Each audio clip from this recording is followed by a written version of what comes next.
India seems to have jumped the queue as far as the shift into authoritarianism goes, because India have just implemented what our governments are dying to implement and what definitely will be happening and coming soon.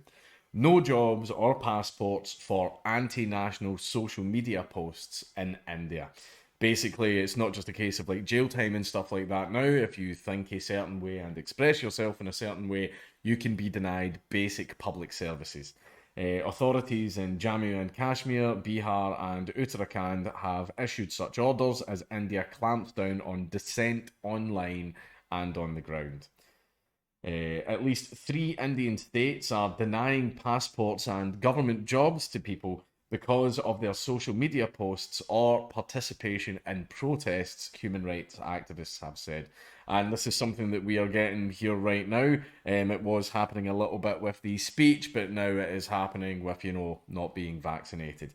In a move that could jeopardise the futures of tens of thousands of vocal young Indians, authorities in Jammu and Kashmir, Bihar, and Uttarakhand have issued such orders as India clamps down on dissent online and on the ground. It is a reprehensible move. The police have no right to decide whether any post on social media is anti-national or not, said Nasir Kwehame. I'm so bad at foreign names. A student leader in the restive region of Jammu and Kashmir, enmeshed in turmoil for decades. Yeah, that's Kashmir is a bit of a shit show. That's putting it mildly. The need of the hour is to not create more hassles in the paths of thousands of Kashmiri youth who are now in jobs or studying.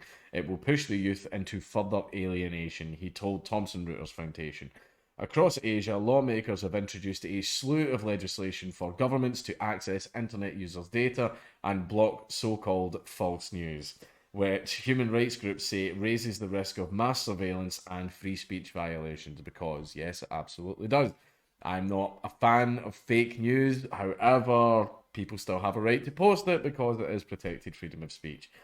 Social media is a key target, with Thailand banning false messages and news that causes panic. Thailand's a horrendous place. I did a video not that long ago where a woman, because Thailand still has a royal family, a woman received something stupid like a 50-year prison sentence for making fun and criticizing the Thai royal family. Thailand is a horrendous place for freedom of speech, while Vietnam introduced guidelines that encourage people to spread good stories about good people and positive content about the country. Imagine passing a law just saying, yo, bro, don't be nedgy, man. Don't be nedge. It's illegal, bro. It's illegal to be nedge, man. You're really, like, Vietnamese government's like, you're really, like, harshing my vibe, bro. That's 10 years, bro. You harsh the vibe, bro. Being so nedge. In India, WhatsApp went to court in May to oppose new rules that it said violate privacy rights by requiring social media firms to identify users to authorities following government demands to remove posts critical of its handling of COVID-19. That is protected freedom of speech, and I am very, very surprised to see Facebook owned WhatsApp defending people's rights, because over in the West, all they are doing is violating them. Indian farmers protesting against new agricultural laws in February found that Twitter had blocked their social media accounts on the demands of the government on the grounds that users were posting content aiming to incite violence.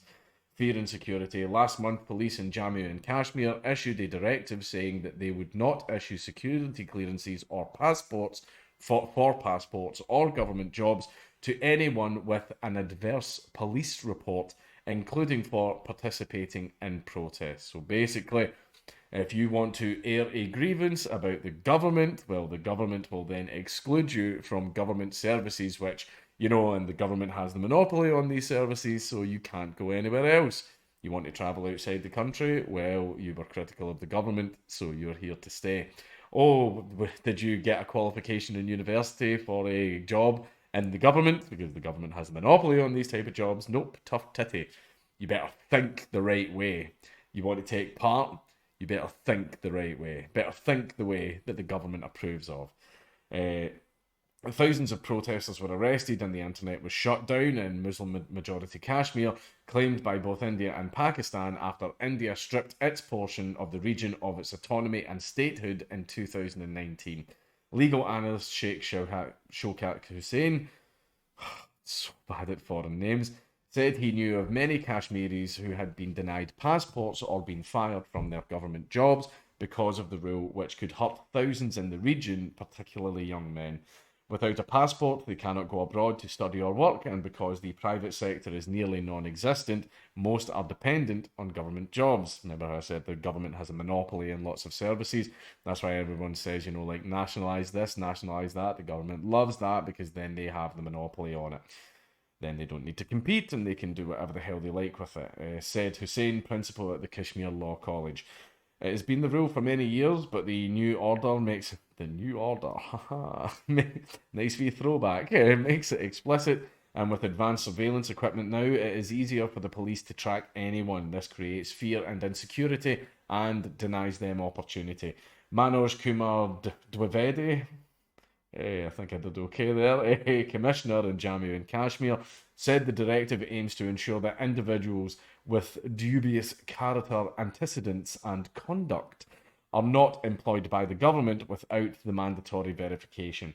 Earlier this year, police in the northern state of Uttarakhand said that they would monitor social media posts and maintain a record of those that are anti-national or anti-social and reject passport applications accordingly.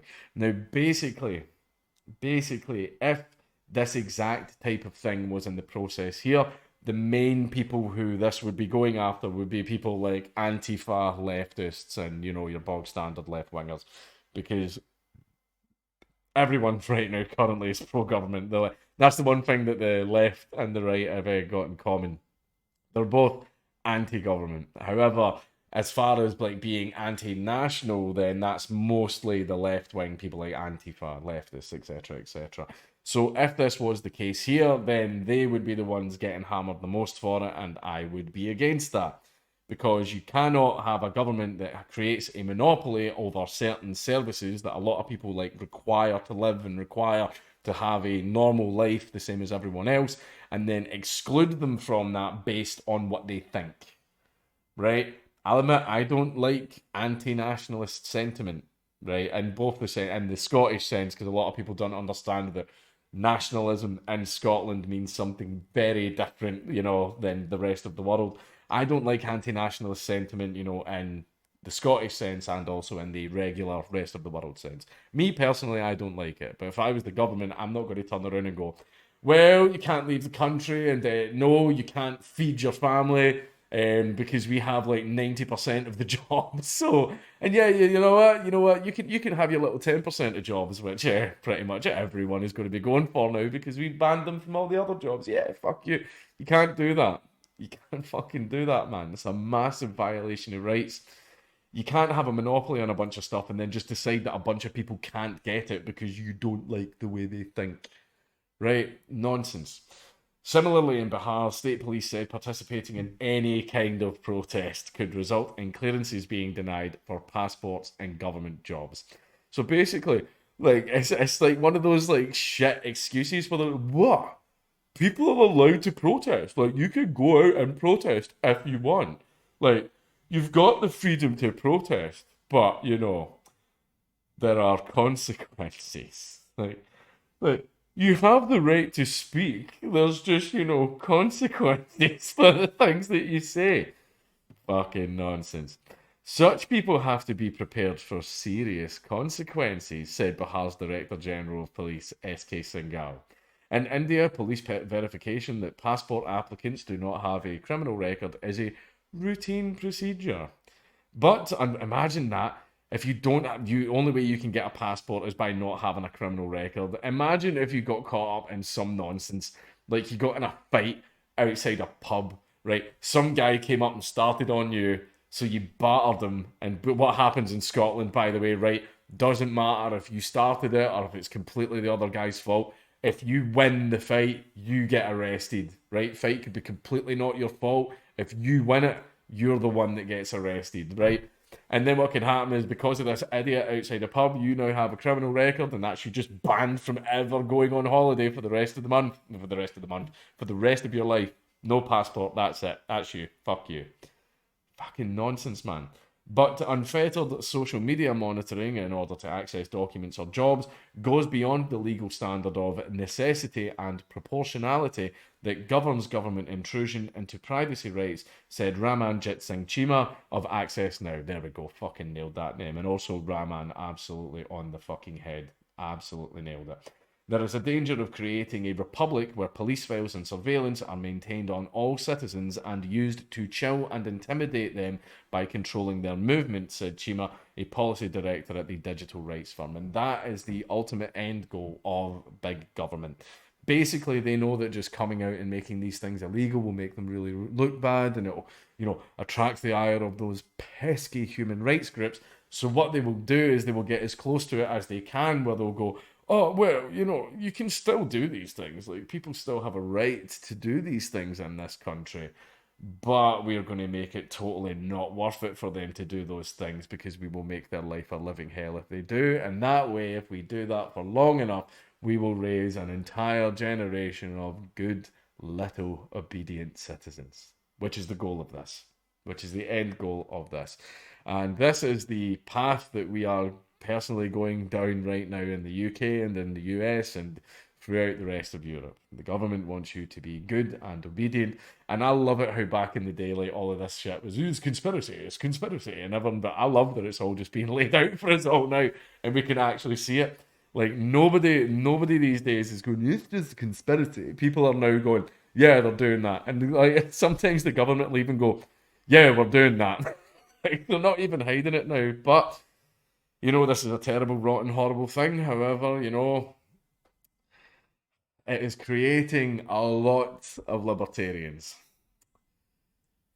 Every cloud.